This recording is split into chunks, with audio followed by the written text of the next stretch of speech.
Okay, great. Well, welcome everyone to our 2021 event planning session. Thank you so much for joining us. Just to let you know, we do plan for this to hopefully be a fairly interactive session.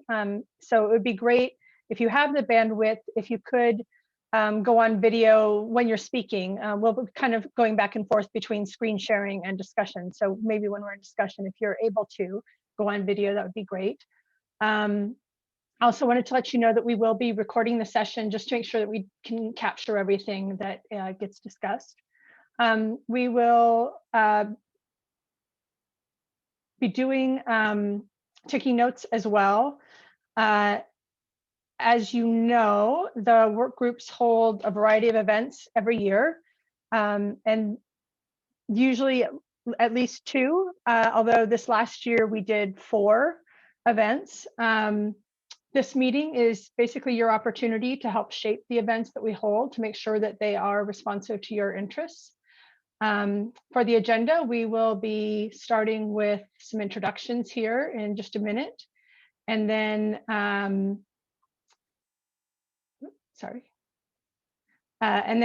we'll be reflecting a bit on the events we held last year, and we will share the results of the survey that we posted that will indicate where people's interest and energy lies. Then for the top 4 topics that were identified per the survey, we'll start getting into some of the nitty-gritty of outlining what a potential sessions might look like and next steps for each of those. And we'll do some brainstorming around possible event formats. And then we'll just close with a few updates. So to start, if we could just go around and do introductions and give your name, your organization, or your role, because I know not everybody is with an organization.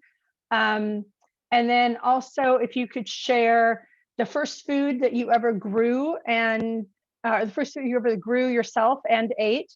And if you haven't done that, the food that you would like to grow for yourself to eat. So I can start. I'm Sabrina Ambergy from SID-Avoca. In addition to being the co-chair for this work group, I also work on strategic growth and partnerships for SID-Avoca.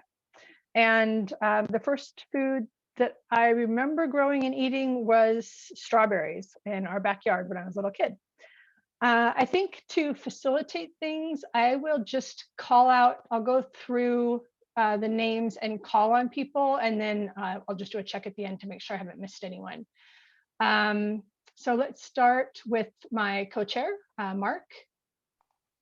Hi, everyone. My name is Mark Castellino. I'm the Vice President for Public Sector Business Development at Opportunity International. And also, as Sabrina said, I'm also the co-chair of this work group. And the first food that I ever recall growing and eating is our gooseberries.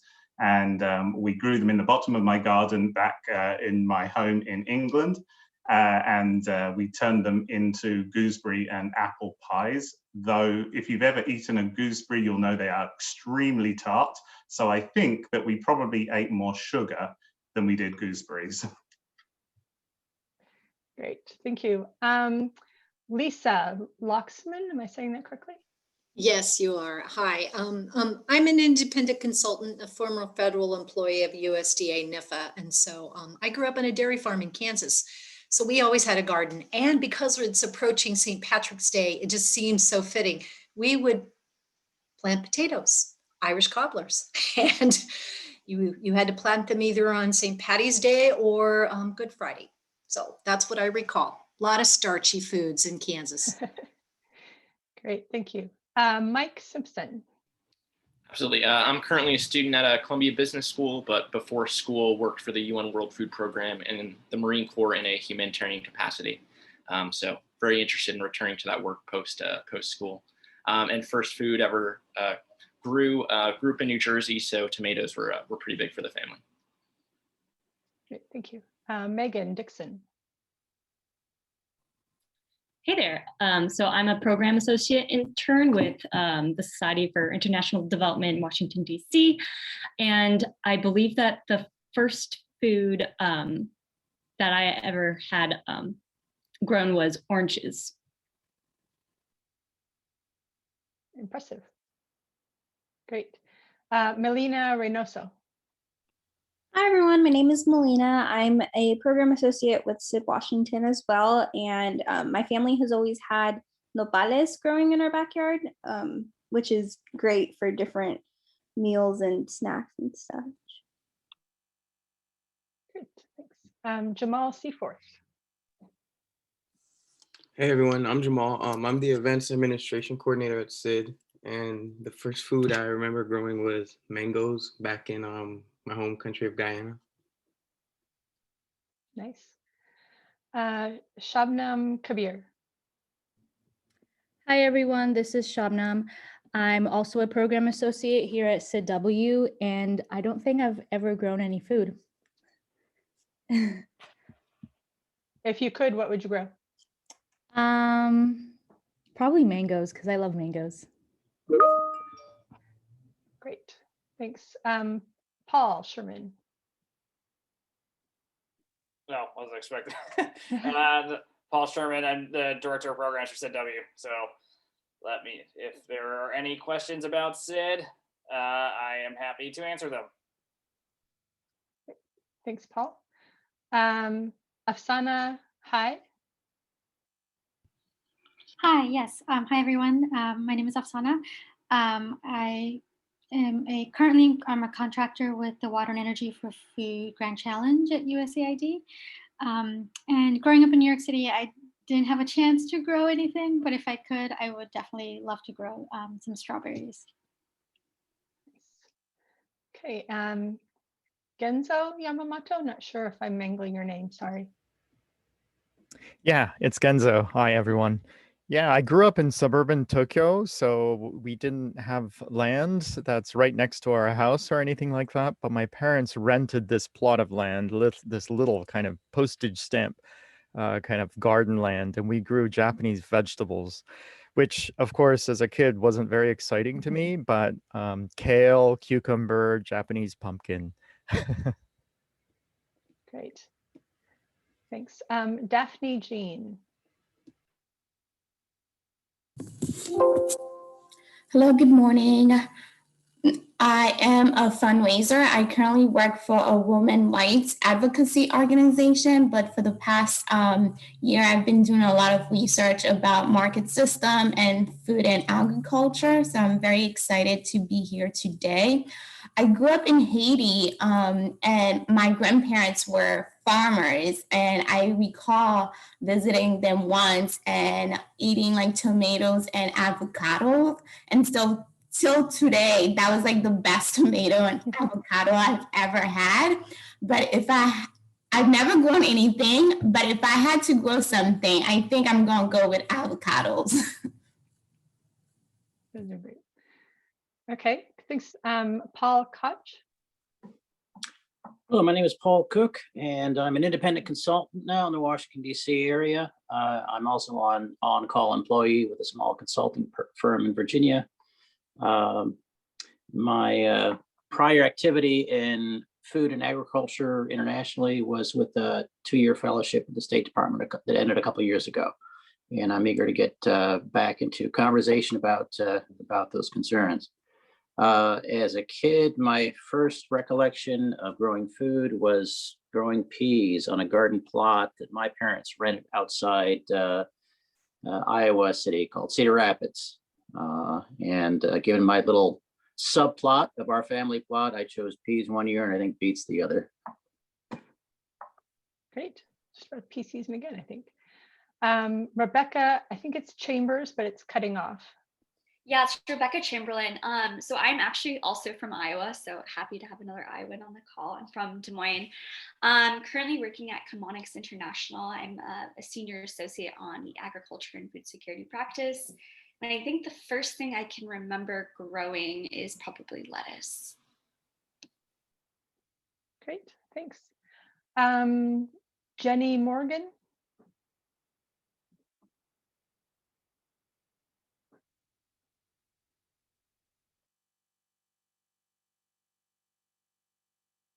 Jenny, you're on mute if you're. Sorry about that. I was taking the call from my phone. So now you can hear me? Yes. Okay, great. My name's Jenny Morgan. I work at Mercy Corps, and I'm working on resilience and food security, and also on a couple of USAID learning awards. One's called the REAL Award that looks at resilience measurement, and the other one is IDEAL. So it's implementer capacity building award with implementers of food security programs. Let's see, I grew up in Alabama, so there we had a lot of space. And I do recall my parents always had a garden that we actually had to fence off from deer and other things that would come and eat everything. My mom let us kind of plant whatever we wanted. I remember throwing watermelon seeds in the ground, or, you know, just whatever we felt like making. Sorry, that's my son in Zoom school upstairs. My mom's from Mexico, and this is really embarrassing because she asked me to go pick the cilantro from the garden, which I should have known what it was. She used it all the time.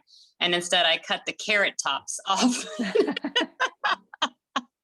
And she doesn't let me forget that. But right now I have a little urban garden. I'm based in DC. I just containers mostly. But it's been fun doing that with my son. So anyway. Great, thank you. Yeah, you can actually do quite a lot in containers. Yeah, I do. Okay, Michelle Kurian, you're unmuted. Okay, Michelle, I'm part of a new social enterprise working in agricultural development in Zambia. I was previously part of SID-W just as a member, and first thing I remember growing was actually watermelon, but it was accidental. I spit out the seeds in my mom's rose garden, and the watermelon sprouted up, and she was unhappy about that. That's some very fertile soil there. Looks like we were joined, I think this is a new person, Aparna Arora. If you could just introduce yourself with your name and your organization or your role, and then we're just sharing the first food that you ever grew or ate, or if you haven't done that, what food you would like to grow to eat yourself. Sure, thank you so much, Sabrina. I'm Aparna. I'm a graduate student at Columbia School of International and Public Affairs. I haven't ever grown any food, but I would love to learn to grow some herbs, which I can use for my pasta or pizza dishes. And those happen to be my favorite foods as well these days. Thank you. Great, thank you. I think I might have missed Jamal Seaforth. No, I think you did cover Jamal. I think you covered everyone. I think that's great. Well, it's thanks very much, Sabrina. It's excellent to meet everyone, as well as to hear a little bit about some of your work and your agricultural skills, your agronomy skills. So I really appreciate you all joining us for this event. What we'll do next, and I'll just share the screen again. Hopefully you can all see that. Is we'll just do an overview of the events that we conducted in 2020 last year. And to just both kind of have a celebration about what it was a wonderful year of events, as well as to just help to give you an idea about some of the things that we've already done, how we've kind of constructed these topics, and can help to shape our thinking as we go into a discussion around what topics we should cover for this coming year. So the first work group event that we had for the year was an event that we called the Rising Importance of Resilience in Food Security.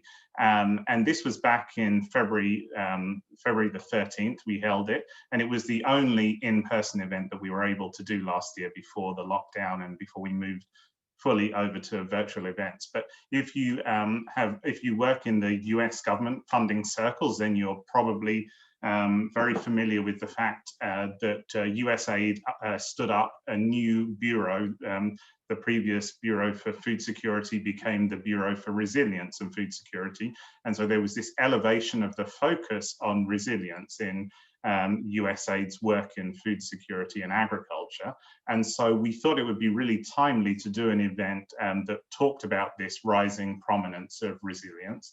why these trends were happening, what was both happening within USAID with this elevation and what it would mean for food security and agriculture programming from USAID, as well as some of the broader context of resilience. And so we had an excellent event. I moderated a panel that included the director for the Center of Resilience, which was a new center created as part of the standing up of the Bureau for Resilience and Food Security, Christine Gottschalk. We also had Julie Howard from CSIS and Olga Petriniak, Jenny, your colleague, and I heard you mentioned that you are also working in resilience. And we had a great discussion about the work that Mercy Corps is doing, as well as some of the policy issues in resilience from Julie's perspective, and then the kind of funding and donor implementation side with Christine. So that was a great event. From there, we moved over to virtual events for the rest of our year. And the next event that we had was in May. And this was a joint event that we did with the Young Professionals Network at SID. And it kind of came out of a recognition that, you know, there are those of us in our work group that are focused on international agriculture and food security, but we were also seeing here in DC and in the broader Metro DC area, a massive impact on household food insecurity as a result of the COVID-19 pandemic. And we wanted to do an event that's perhaps a bit different to what we would normally do, focused exclusively on international work, but one that looked at the effects of the pandemic, both internationally on the food security work that we're doing around the world, as well as here in our own neighborhoods in DC. And so we had a panel that was moderated by Rebecca Middleton, who was the executive director for the Alliance to End Hunger. And she was really well positioned for this because the Alliance does food security and agriculture policy, both domestic policy and international policy. So she was able to lead a really good discussion that focused on both areas. We had Jim Flock, the chief of party for ACDI-VOCA's Nafaka 2 project being implemented in Tanzania, as well as the heads of 3 really great organizations in the DC area that are providing food security services here. Kim Ford from Martha's Table, Radha Mithia from Capital Area Food Bank, and Carrie Stoltzfus from Food and Friends. And so we talked not only about the way that that COVID-19 is impacting food insecurity globally, but we also heard some really practical ways that we could, and our members in SID could support some of the work that's happening here in our own community, and the insecurity that was really causing significant issues in communities here at home. So that was a great event.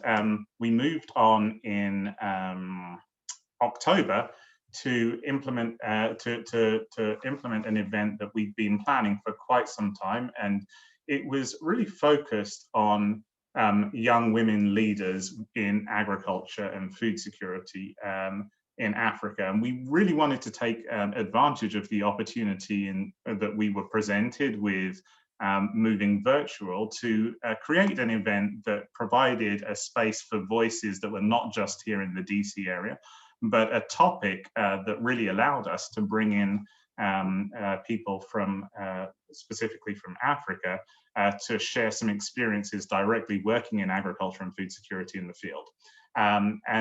We had a panel that was co-moderated by Christina Manfrey from TechnoServe and Joyce Muchena from the MasterCard Foundation. And they led a conversation with 3 women who were doing quite diverse careers in agriculture and food security, from the finance perspective with Sandra Namalondo from the Opportunity Bank of Uganda Limited, Maria Nagadiri, who is a young woman who has created an ag startup in Uganda, and Awasanu, who has carved out a career in ag policy. And so it was really great to hear how these women were creating diverse careers in agriculture and food security, and how, you know, the opportunities that existed for women in an industry that has not necessarily been particularly well represented for women, and hopefully showing a future of agriculture and food security that was really open to women having a range of diverse careers and opportunities. And then we rounded out the year with an event on agricultural innovation. And this is another example of how we were able to kind of utilize this virtual format to bring in some voices from around the world. We partnered with SID Israel, and we focused on the work that the Israeli Research and Development Agricultural Research and Development Institution, Volcani, has been doing in promoting some of the innovations that they have developed in Israel, and then really expanding that around the world. And it kind of started with this report that Volcani International Partnerships had developed in partnership with AGRA to extend some of the experience that Israel has had on the policy side with the work that AGRA is doing with African governments to kind of create the policy environment where innovation can happen. And they were also joined on the panel by Elissa Burrows, who is from a USAID-funded project that specifically looks at ways of financing agricultural innovation, the Feed the Future Partnering for Innovation project that is implemented by FinTrack. And the panel was moderated by Laurie Gross-Rowley from the Luga Center, who she leads the Global Food Security and Aid Effectiveness project there. So another fantastic event that really brought a number of different perspectives. And I just wanted to make a few observations from the events that we did last year that I think are kind of worth us thinking about as we're planning out events for this coming year. One is representation. I think last year we achieved something that I think is very good. We had a really good diversity of representation on the panel and moderators that we had in our events. Of the 19 panelists and moderators, 4 were men and 15 were women. So we had really great representation of women. Particularly, there was one event that was specifically focused on women. So that kind of really helped us to have a good representation of women. But I think it was very good that we were able to get a diversity of gender in our events. We had, I think, very good ethnic diversity in our panelists and moderators. Over 40% of those involved in our events were people of color. And we had a really good diversity of age and experience. We had a range of people in different stages of their careers. And I think that this is important to recognize that, you know, our SID membership is made up of people in very different stages of their careers. And it's important, I think, that when we're creating events, we're thinking about how we can make sure that we're representing those ranges as well. And one thing that I kind of touched on in a couple of those events that had gone virtual is that we were able to really touch on a key issue of inclusivity and development, which is that the virtual format allowed us to have really great representation from the places that we work. We had panelists from Kenya, from Uganda, from Burkina Faso, and from Rwanda. So I think that representation was one thing that really kind of struck me about the events that we created last year. Another is that we tried to ensure that the events capture some of the important things that are happening both in our sector and in the world. So, you know, we touched on an event that was specifically focused on COVID-19, which was, you know, will always be the theme of 2020 for us as it goes down in history, as well as we were also able to kind of capture some of the things that were happening in our sector, like the standing up of the new Bureau for Resilience and Food Security at USAID. And then lastly, my last observation is that we took advantage of the virtual environment to really expand participation. And as we think about 2021, the reality is that we will still be planning virtual events. And so that's something that hopefully we can also kind of harness and take advantage of as we move forward. So that's a quick overview of the events that we did in 2020. And I'll hand over to Sabrina to go through some of the results of the member survey that we sent out before this planning event. Thank you, Mark. Great. So as I mentioned, we had posted this survey for a while in preparation for this workshop. We had 10 respondents. The questions were geared towards getting an understanding of the areas of interest that could be shaped into potential events. The survey began with asking members to rank a series of topics in order of interest. The graph on the left, the bars show the overall average ranking, and then the kind of shaded area behind shows the degree of agreement or consensus in the scoring. So as you can see, private sector engagement received the highest ranking and quite high consensus, followed by diversifying rural economies for resilience, then safe and nutritious food systems, and fourth was agricultural financial technology or finance technology. Areas that came in lower were food loss and waste, food security in an urbanizing world, precision ag, and smallholder farmers and the American consumer. We also had a write-in section where members could suggest additional topics that they would be interested in. Some of the ideas that came up included ways to transition farmers out of subsistence farming, a couple of different topics related to the impacts of COVID, solving the missing middle in ag finance, so related similar to the other ag finance topic, bringing a consumer focus to agricultural value chains, and moving women and youth up the value chain into roles beyond just production. Also mentioned was cross-border trade in informal markets, agriculture R&D, and international aid and agriculture markets. So some interesting ideas.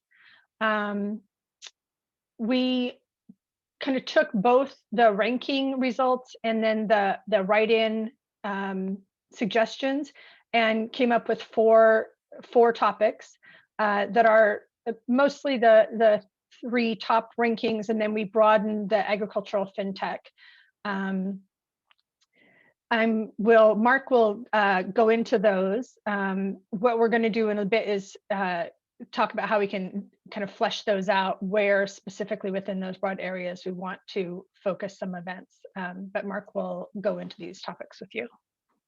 Excellent. Thanks very much, Sabrina. So these are the top four topics, and we're going to spend the bulk of our time brainstorming these four topics: agriculture finance, private sector engagement, safe and nutritious food systems, and diversifying rural economies for increased resilience. But I'll just go back to talk a little bit about how workgroup events are created, how these things happen.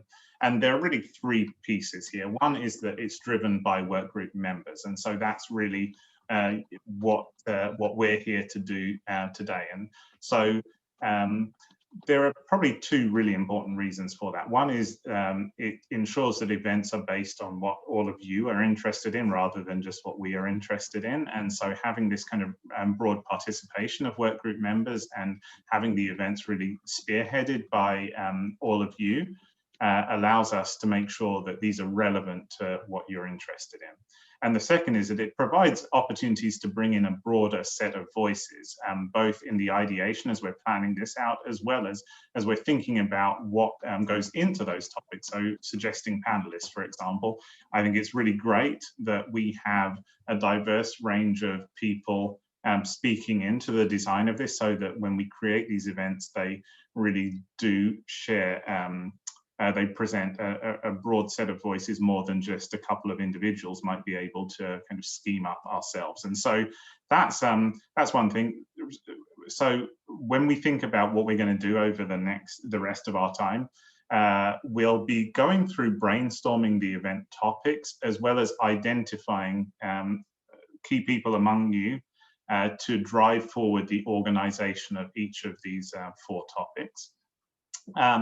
The second is that it's supported by the work group chairs, by me and Sabrina. So we help to provide the broad parameters in which we'll organize these events, which is like this planning session is one example of that. We help to manage the timeline to make sure that event planning stays on track, so that we can make sure that we do get these events organized and conducted this year. And then we also provide support in suggesting ways to engage more participants and panelists, kind of helping flesh out and supporting workgroup members as you organize these events. And then the third area of contribution is SID-W. So the SID-W staff, several of them you've seen on with us today on this call, they really provide us with great support on the logistics of organizing these events. So they support all of the technology needs, and particularly as we're planning virtual events, that's a key thing for us over this particular medium, as well as when we are in person. There's a lot of technology issues that they need to sort out. When we are in person as well, they also arrange the physical locations, and we typically have work group events in their office space. They do all the promotion of the events, and they also help with the coordination of event sponsorship, particularly for the in-person events. There's the opportunity for sponsorship there as well. Sometimes we might organize an event around a lunch, for example, or an afternoon, evening event that has maybe a happy hour afterwards or something like that. So that's kind of how we go about organizing the event. And the key thing for us to do today is to really start to flesh out some ideas around these 4 topics. Hopefully there is a topic in there that resonates with each of you, that you might feel an area to contribute towards or feel passionate about. And so we'll go through a discussion on each of those topics, and we'll by the end of our discussion, we will hopefully have a general idea of how within that broader topic, what particular area we're going to focus on, as well as we will have identified people who are going to move forward with organizing, with fleshing out all of the rest of the plans for the event. Hopefully at least 2 people per event. We found that to be a good number moving forward.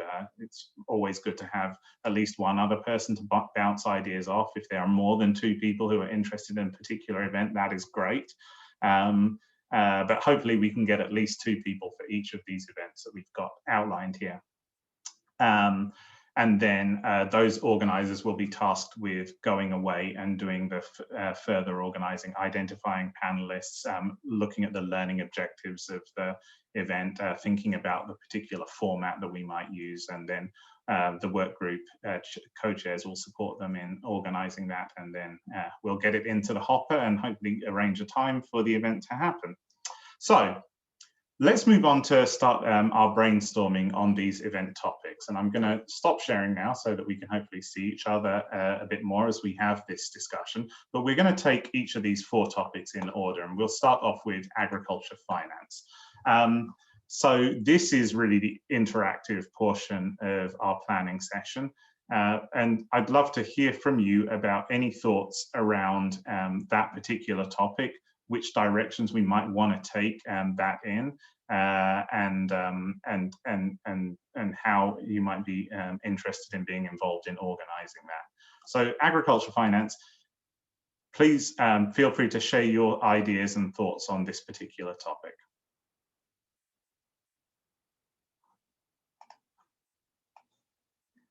I've also got some guiding questions that you may also be interested in, but I see, Michelle, you've unmuted, so please go ahead. Yeah, I wanted more clarity on the question. Are you speaking more about investment for larger ag companies in the global south? Are you talking about smallholder microfinance, impact investing, or the whole gamut?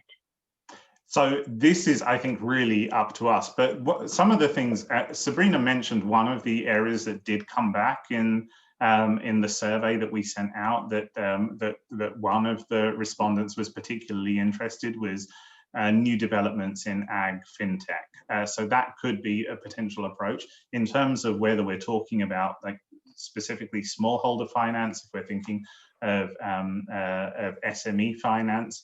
I think that's really up to us to determine which areas do you feel particularly passionate about, or which direction would you like this to go in?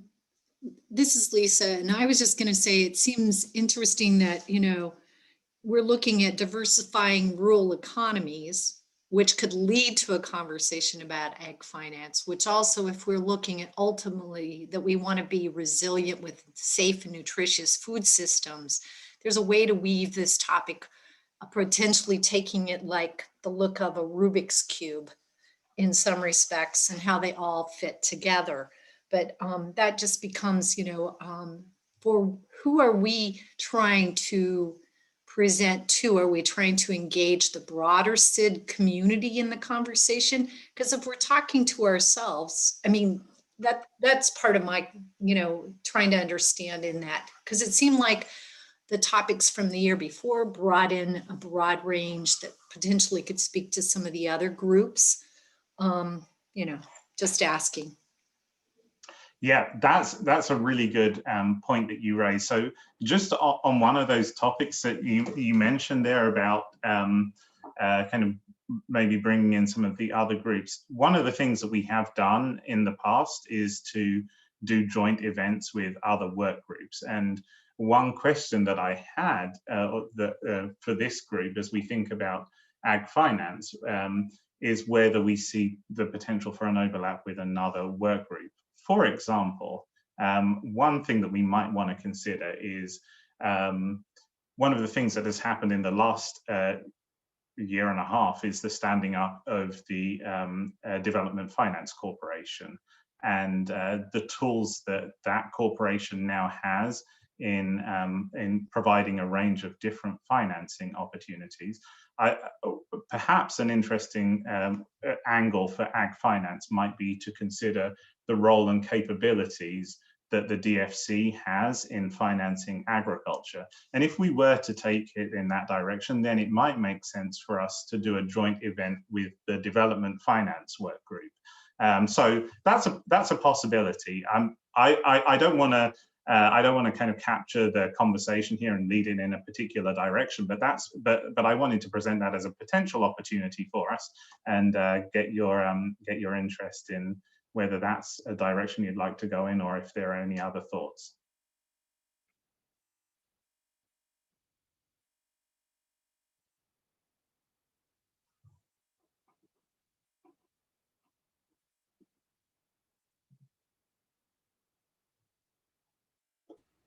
Mark, I know that in conversations I've heard of the good work that SID does, but I'm relatively new to this forum. In past events, can I ask how many people showed up? And yeah, that would give us a sense of audience as well. Sorry if this is just a remedial question. No, absolutely. So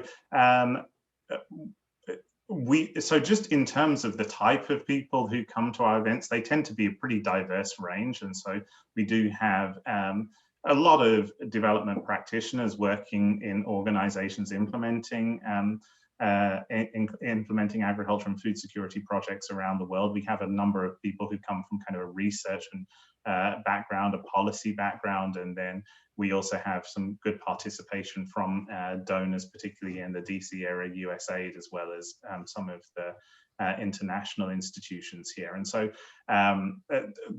we get a good range.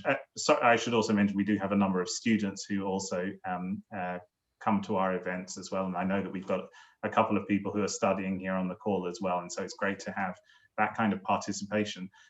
Numbers-wise, in-person events have been usually more well attended than the virtual events. And the reality for this year is that we're going to have primarily virtual events. And our event at the beginning of the year that was in person, we had 61 people who attended that. The COVID-19 event, which was online, was we had 50 people attend.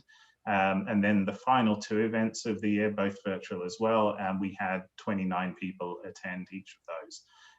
So the numbers do vary. I think that, you know, obviously there are some topics that are going to be more interesting than others for people to attend.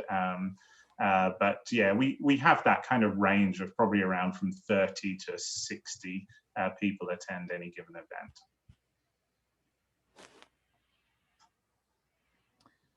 So at the risk of saying things that are just obvious to everyone, you know, if we're talking about agricultural finance, I think the general category that we place under innovations, anything that people think is innovative, it would be nice to catch us all up. That's one idea. Another thing that strikes me from a knowledge management point of view is that we've often talked about smallholder farmers, but I don't think we have a full grasp of how rural economies function. I don't know if that's relevant or not, but I find myself curious. Is ag finance to smallholders sufficient to stimulate the rural economy? Can we just be comfortable with that or not? And maybe the answer is yes. You know, ag finance to farmers is sufficient, but it's a question mark for me. The other perhaps is I know that in our organizations sometimes we talk about how is there a way, you know, we're not really talking about a graduation program, but is there a pathway that we expect smallholder farmers to be able to walk or a journey to take when we talk about ag finance? For whatever it's worth, 3 ideas.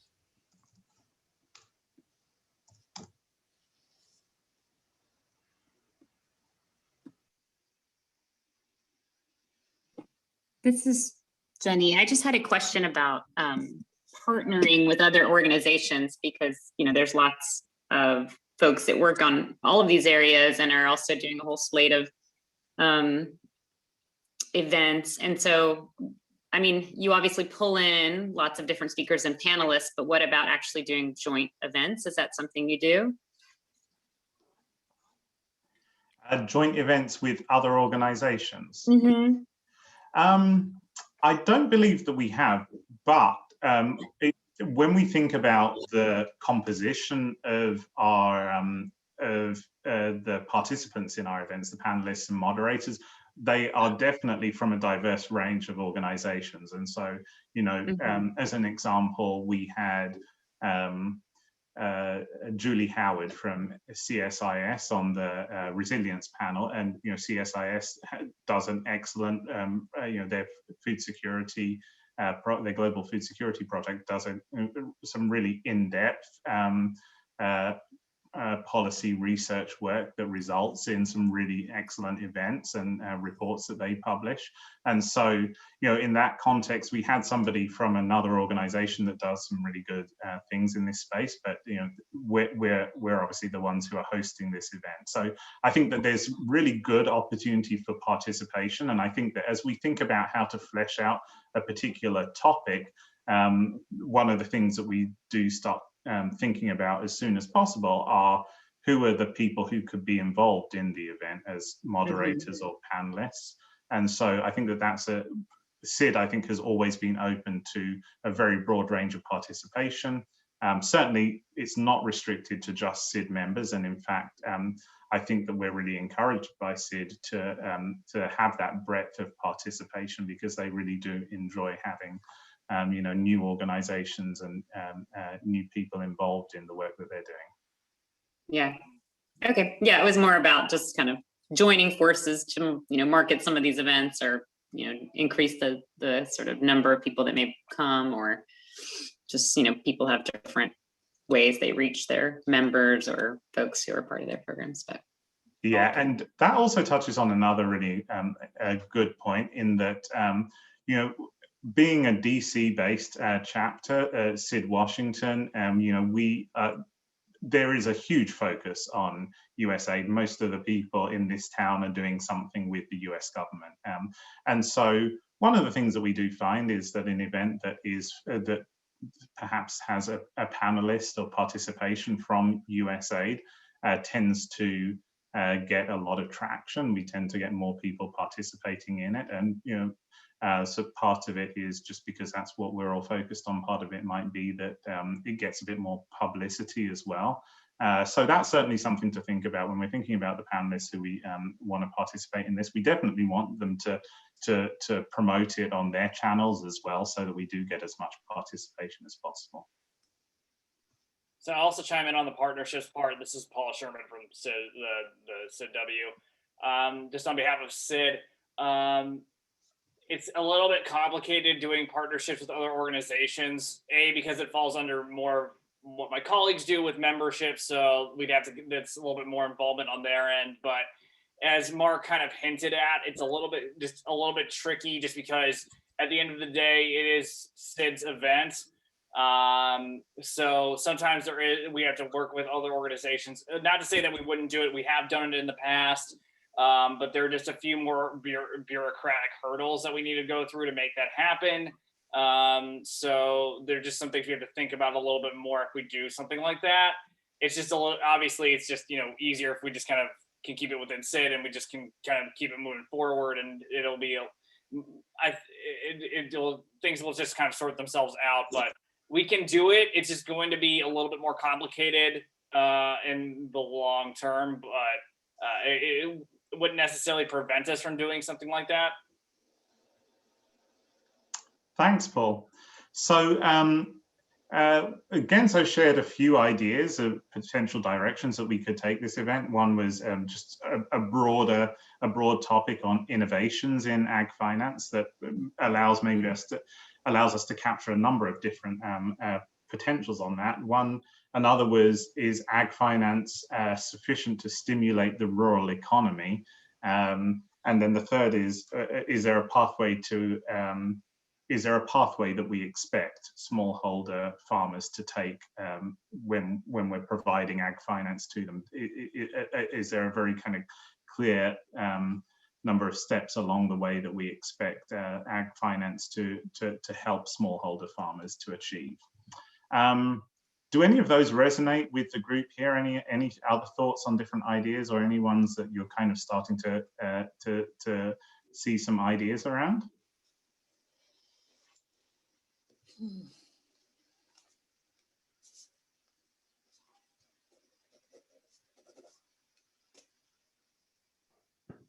Mark, I know I've spoken, but just to avoid the awkward silence, I'll go ahead and chime in and say the last one, particularly because that's a lot of the work that I do nowadays. And, my past work in agricultural development and the gaps that I saw led me to realize that there's just not enough of a pathway or enough opportunities for smallholder microfinance in so many countries.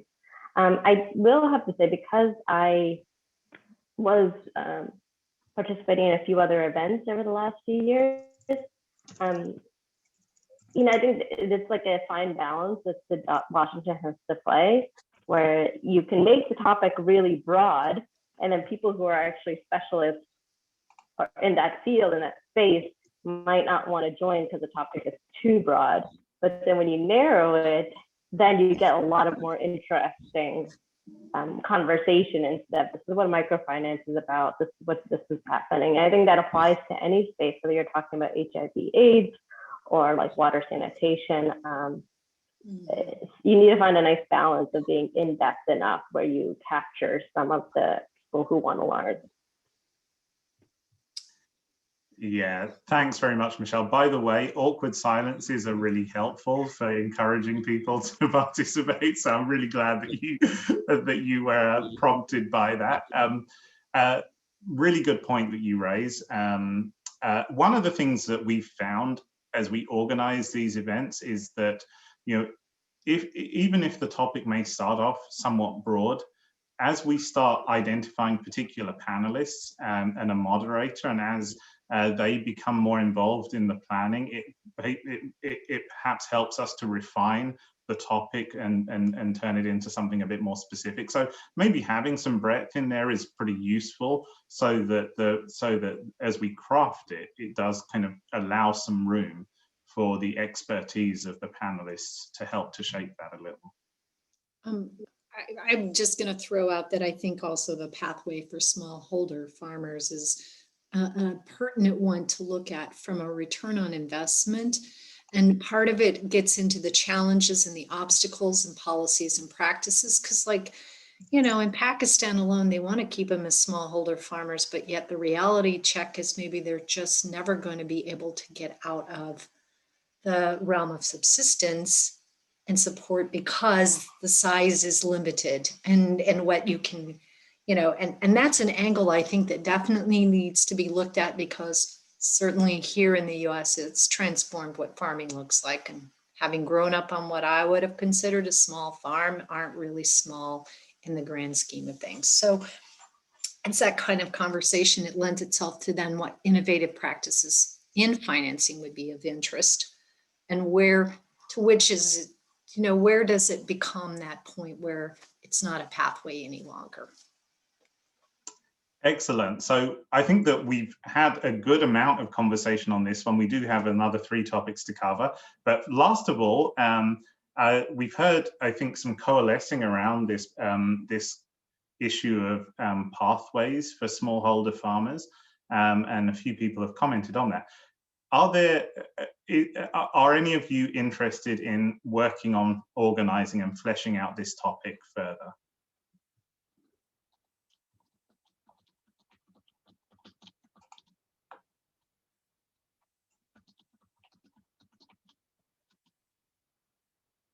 Bearing in mind, this is the key next step. We've got a yes from Michelle.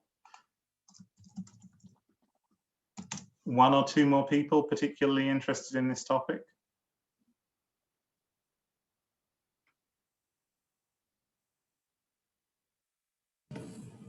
I'll volunteer. Excellent. Daphne, thank you.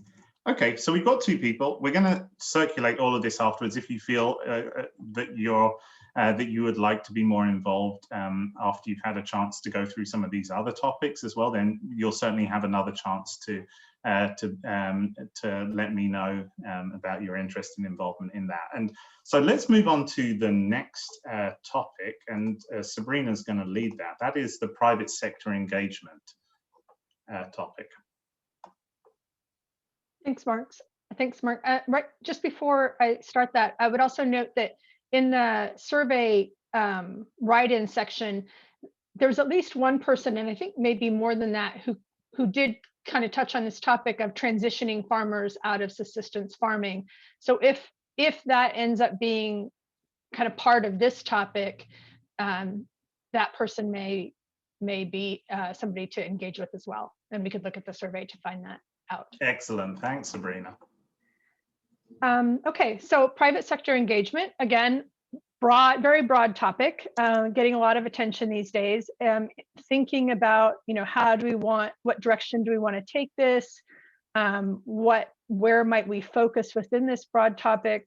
You know, maybe think in your own work, what do you think is most exciting or interesting that's happening in this area that is getting, I think, more attention these days? Is there a specific challenge that you face in your work in this area that you might be interested in either exploring the challenge or hearing about solutions that people may have? Is there a particular thing you'd want to learn about with this? Where does this generate interest?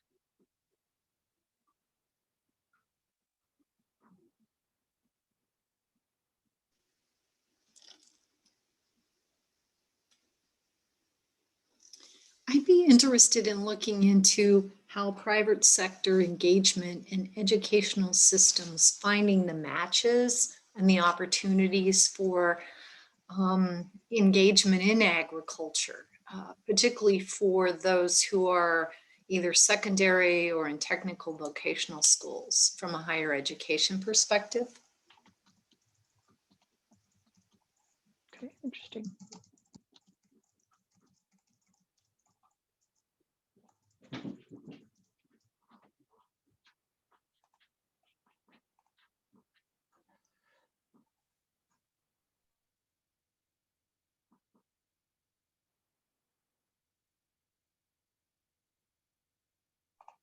On that one, Lisa, are you thinking about, when you're thinking about the role of the private sector, are you thinking about kind of pathways to employment from secondary and TVET education?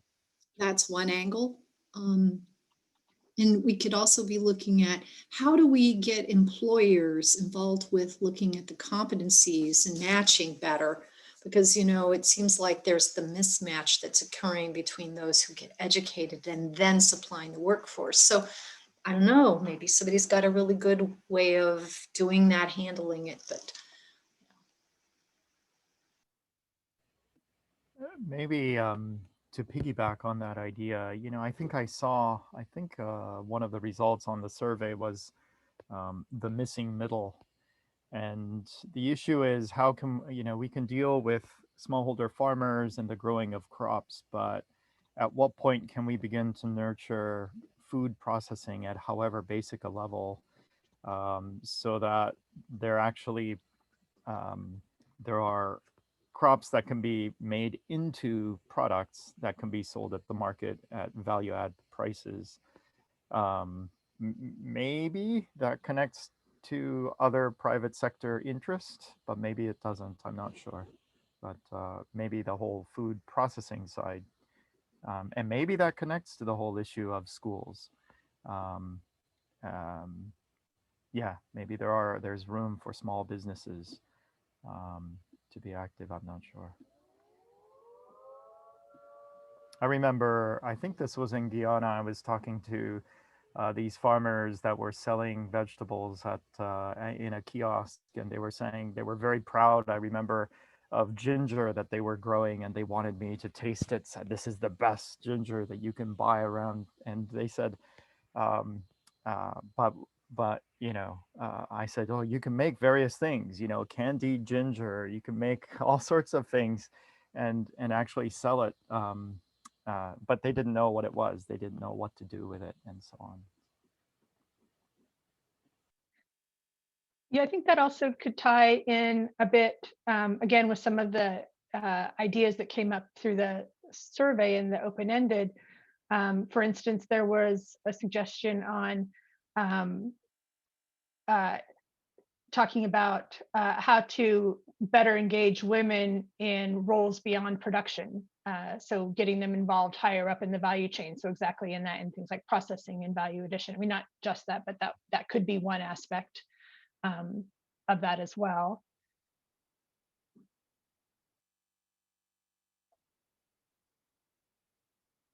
Any other ideas, comments?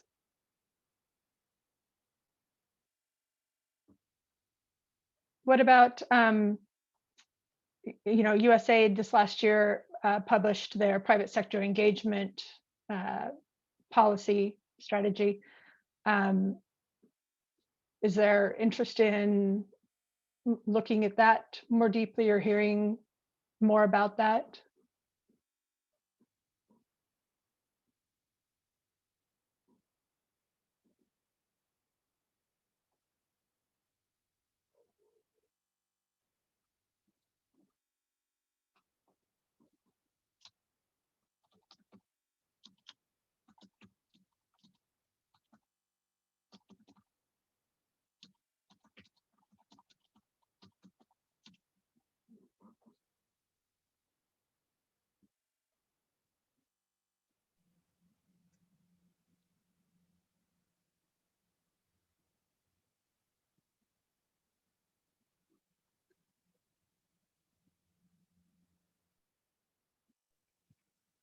Okay, not hearing anybody else or seeing anybody else coming off of mute. Oh, Aparna? Yeah, I was gonna say I would absolutely love to learn more about USAID strategy. Another idea I had on this topic was how about connecting subsistence farmers to cooperatives, or just strengthening the governance within cooperatives as well for them to become more inclusive.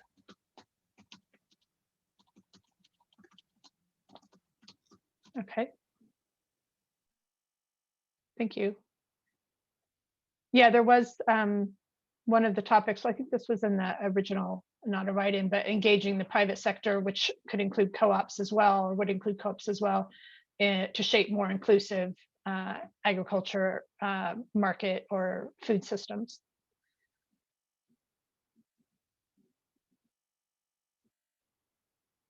Anyone else? So we've heard this idea of engaging schools, particularly secondary and vocational technical, how to get employers more involved with looking at competencies and getting a better match. We talked about the missing middle and how to maybe begin to increase activity around things like food processing and value addition. So moving up the value chain a little bit. And we talked about highlighting USAID's private sector engagement plans and the connecting subsistence farmers to co-ops or to the private sector to become more inclusive. Do any of those have a bit more interest than another? Something I'd like to take forward?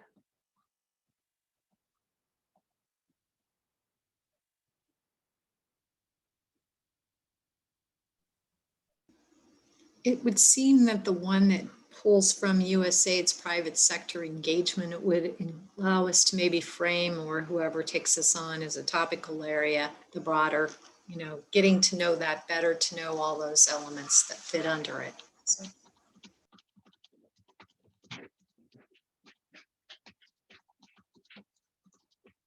Okay.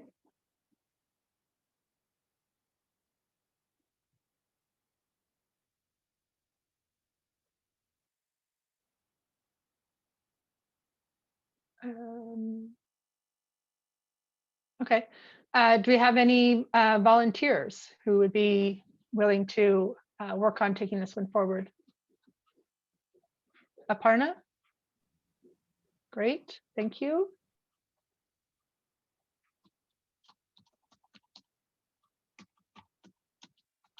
Anyone else?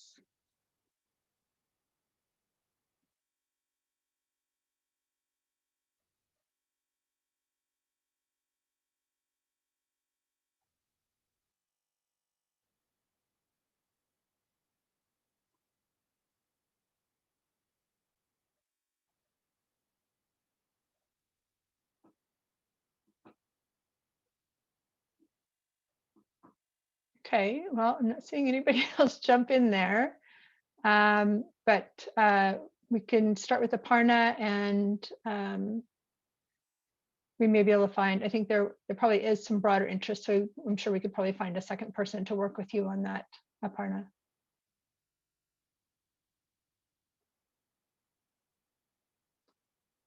Okay, Mark, do you want to?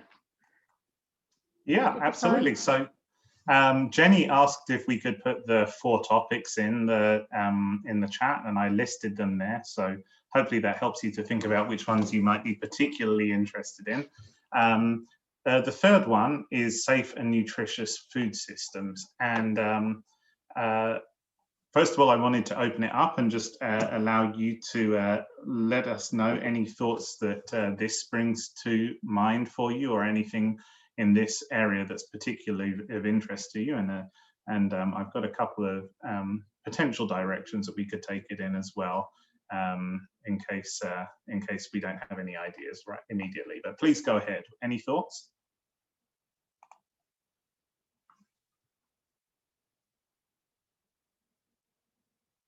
Sorry, could you describe again what you mean by safe food systems? Just trying to think of some. Yeah, so I think that there are perhaps a couple of different directions to take this in. So, well, there's 2 aspects of it really. There's food safety is one area in here, and it's an area that we know is of kind of increasing importance. USAID has been funding some specific work in this area. And then the second is around nutrition and building nutritious food systems.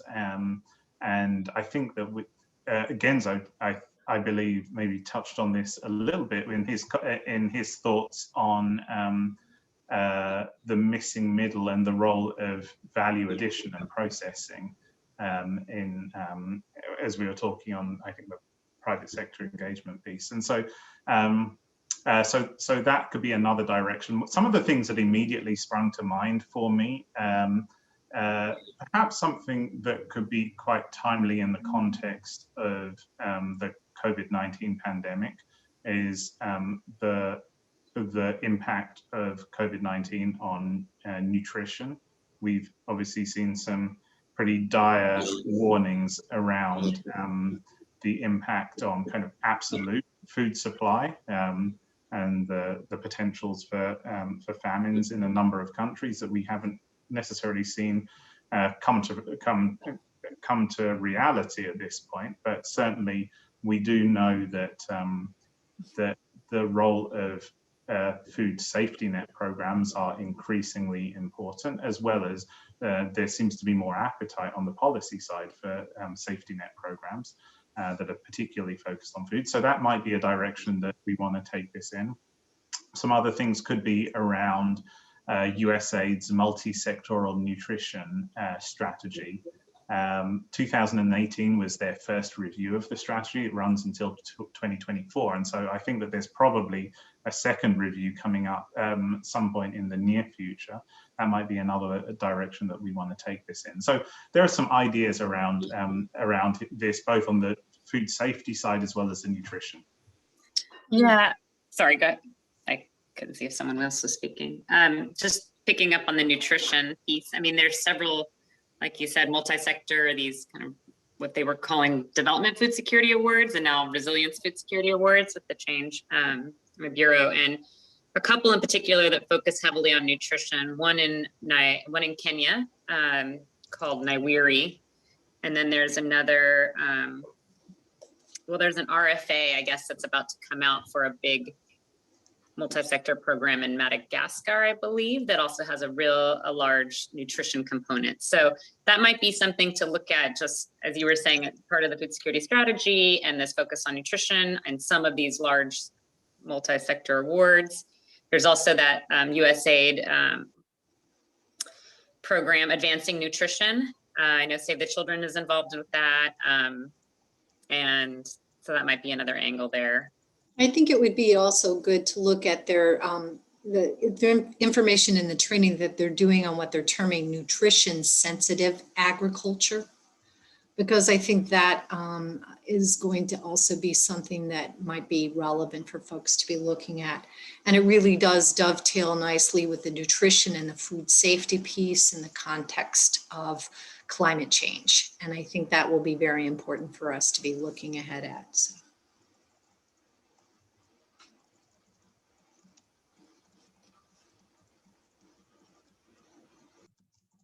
Excellent. I'm just taking some notes.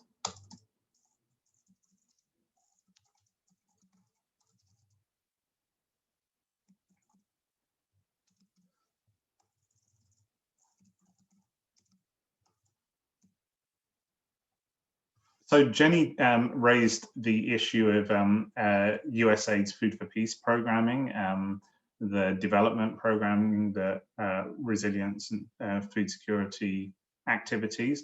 And I know that probably several of SID's members, as well as other organizations, are kind of key implementers of those programs, and that might be a really interesting place for us to go to get some expertise on this. I think I'm fairly sure that Mercy Corps implements some of those programs as well. So that could be a really interesting direction for us to take for that. Any other thoughts on directions for this topic?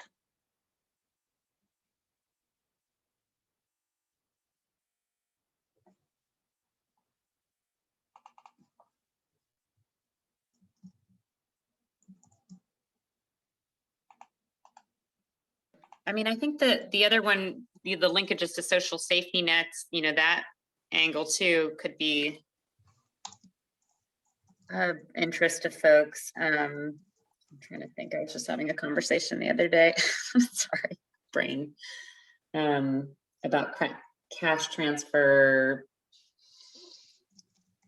voucher systems, sort of that whole market, through not just like commodities, but food vouchers to stimulate markets. And I have to remember who I was talking to. Sorry, I organize a lot of these events myself. That's why I was asking if there were partnership opportunities, because I'm not sure I could take on leading one for SID. Because I have to do one as part of my regular job about 1 month or so. But let me think a little bit more on this one, because I know we have a lot I could put together for you. Send it in an email.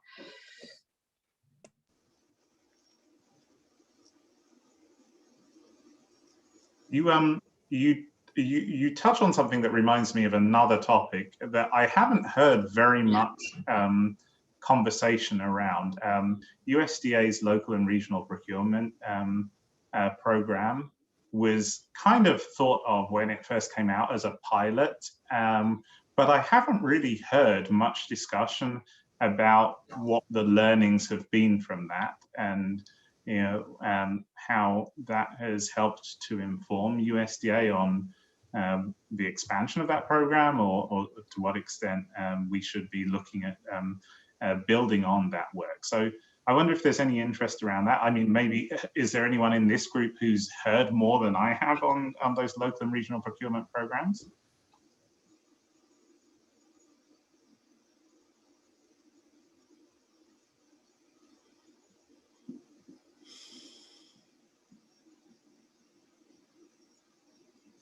It sounds like we haven't. Any interest in exploring it a bit further? Do you think that this is a direction that this topic could be taken in, or that it builds on some of the ideas that we've already talked about here?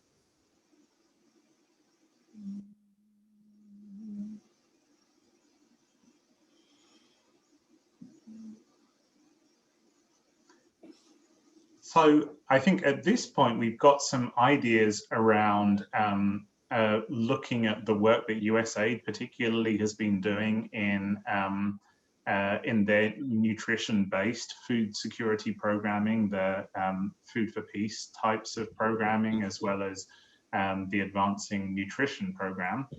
And we've also talked about how approaches like nutrition-sensitive agriculture are being integrated into our programs, and potentially, what lessons we're learning from nutrition-sensitive agriculture approaches. So I think that we've kind of got a general idea about a topic, or kind of better defining this topic from those pieces. Anyone particularly interested in fleshing this out a bit further?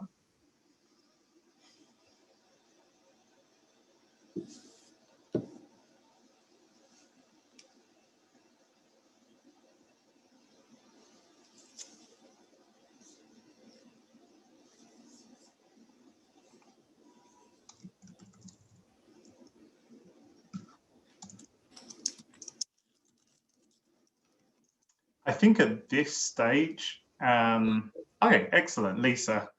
So I'll put Lisa down for this. Again, as we mentioned, we can hopefully look at how we can recruit some more people to be involved in organizing these.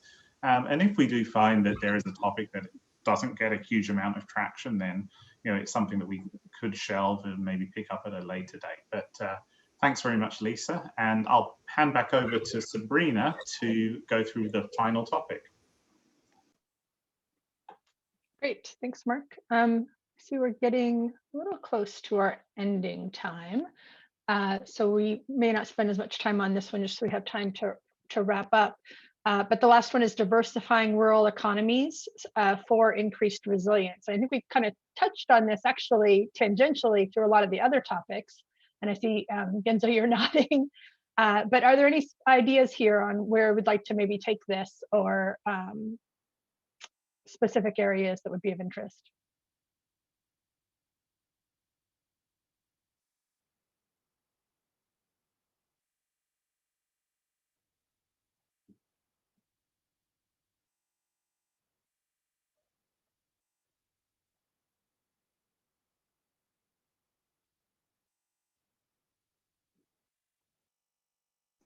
So this is about diversifying beyond agriculture. Is that the thinking, like off farm or on farm?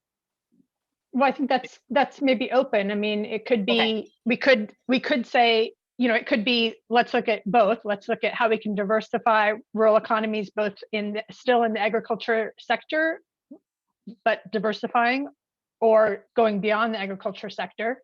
And it could be looking specifically at, you know, how do we diversify rural economies outside of agriculture or inside? I mean, it could be one or the other, but it could be both.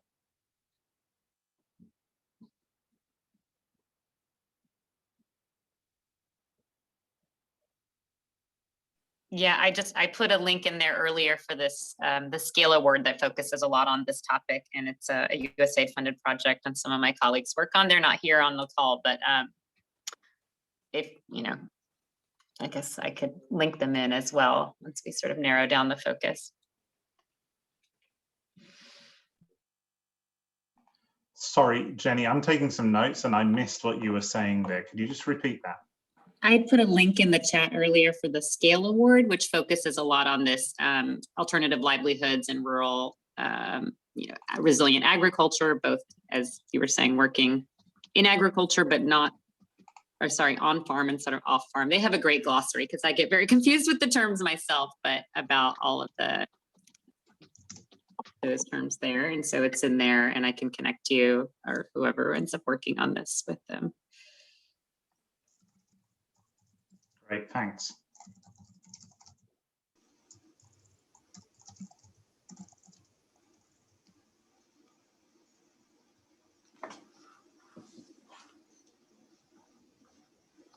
Hi, I have a quick question, clarifying question, clarifying for myself. I'm just wondering if we mean, diversifying rural economies can also mean the introduction or more engagement with different types of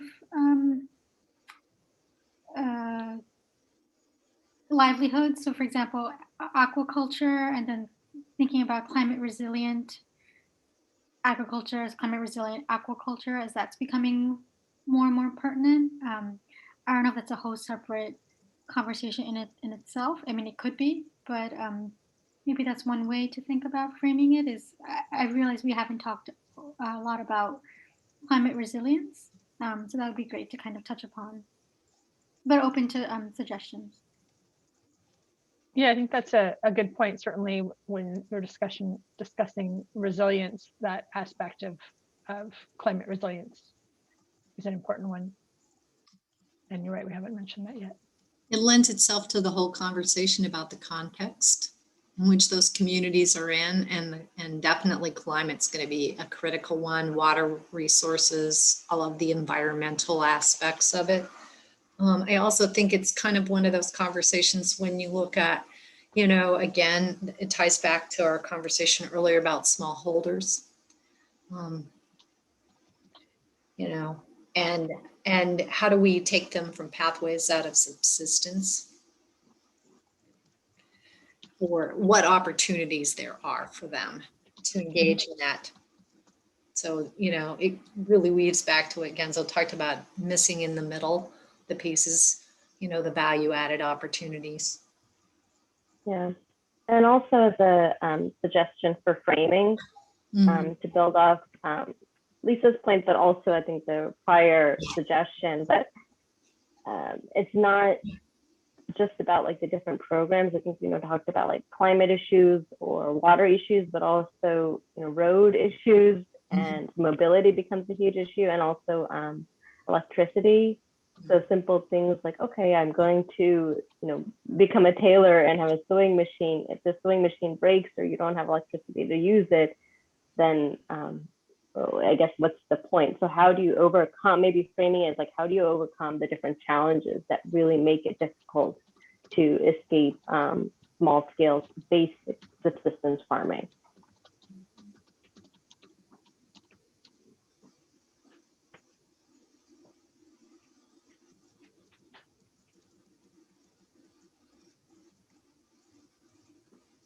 Okay, I'm seeing the clock tick down. So I think these are some interesting ideas. Is there anybody who'd be willing to work on this one?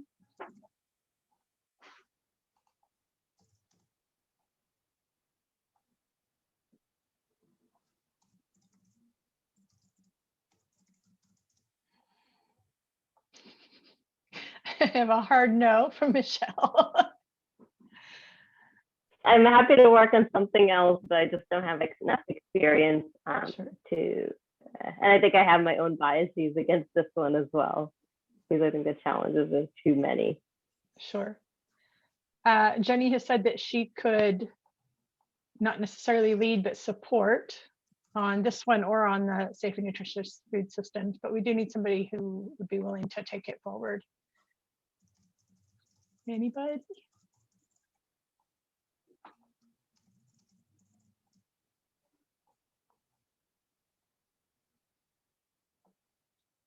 Okay, well, as Mark said, if we don't get the interest, it may just be that we want to kind of put this on the back shelf for a little bit, or it's possible it may be something that ends up getting integrated, as because we talked about, this does seem to touch on a lot of the things we've already talked about.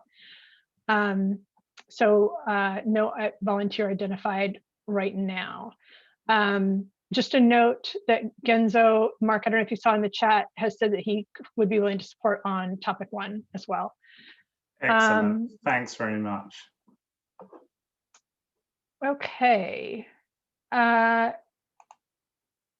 do you want to go through the topic planning template quickly? Absolutely. So we're pretty short on time, but basically this is what I've put up on the screen is basically the form that we complete to organize a topic. So you'd finalize the title. Potential date is not hugely important at this point, but say, for example, if you had ideas of a panelist that might only be available at a certain time, less challenging now, but say, for example, when we were doing in-person events, then there might be somebody coming to DC that might dictate the timing for it. We'll outline the organizers, those people on this call that we've identified for the particular topic. And then the description of the topic is really the important thing to flesh out here. And so we've got some general ideas. We'll populate this here with those general ideas, but the organizers will really be involved in fleshing out that description, as well as identifying what are the learning objectives that we want to get out of this particular event. You'd also provide a description of what format the event would take place. We're somewhat limited with virtual events, and Zoom calls there's only so many different things that we could do. In an in-person event, the format could be quite different, and so that's what you would include there. SID has asked us for the remainder of this year at this point that we are only going to plan virtual events. If something changes later on, then we might be able to change those events, but we're thinking at this point it's all going to be virtual. And then the last piece on here, you would identify the moderator and the panelists for the event, given the kind of traditional structure of a moderated panel event.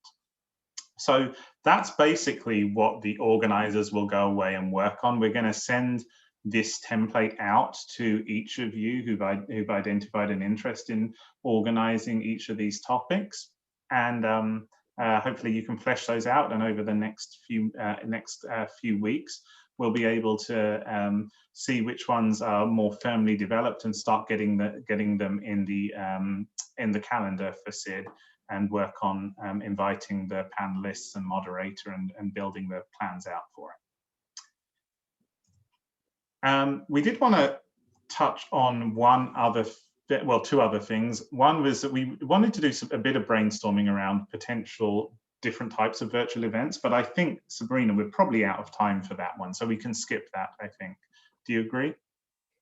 Yeah, I would just maybe kind of make a pitch that for those people who are working on planning these, although we are going to be limited to virtual events this year, SID has said, think about how you can integrate some other tools to make it more interactive. You're not locked into a panel discussion strictly, although we do use that a lot, but you can use breakout rooms. We have access to whiteboard tools like Zoom, Mural, Google Jamboard, You can integrate polls or quizzes. You can integrate pre-recorded events. So just, as you're doing your plan, think about those other kinds of options. You're not locked into a panel, I guess is what I want to say. Excellent. Thanks, Sabrina.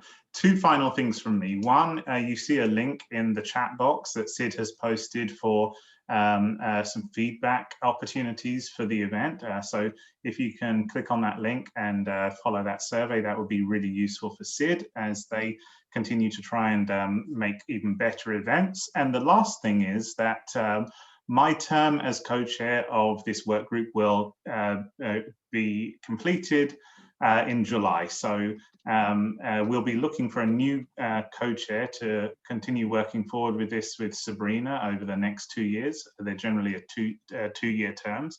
And so if you're interested in being a co-chair, then please reach out to Sid. Paul is the ideal person to speak to.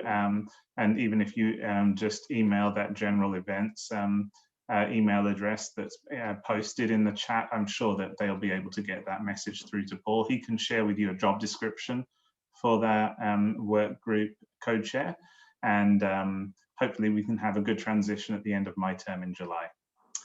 Thanks very much to everyone for participating in this, and we'll be working with you closely over the next few weeks as we continue to flesh out these topics and hopefully get some of these topics to fruition and have some great events for this coming year. Looking forward to working with all of you on that, and we'll be in more contact sharing that event topic form with you and working through completing all of that information in there.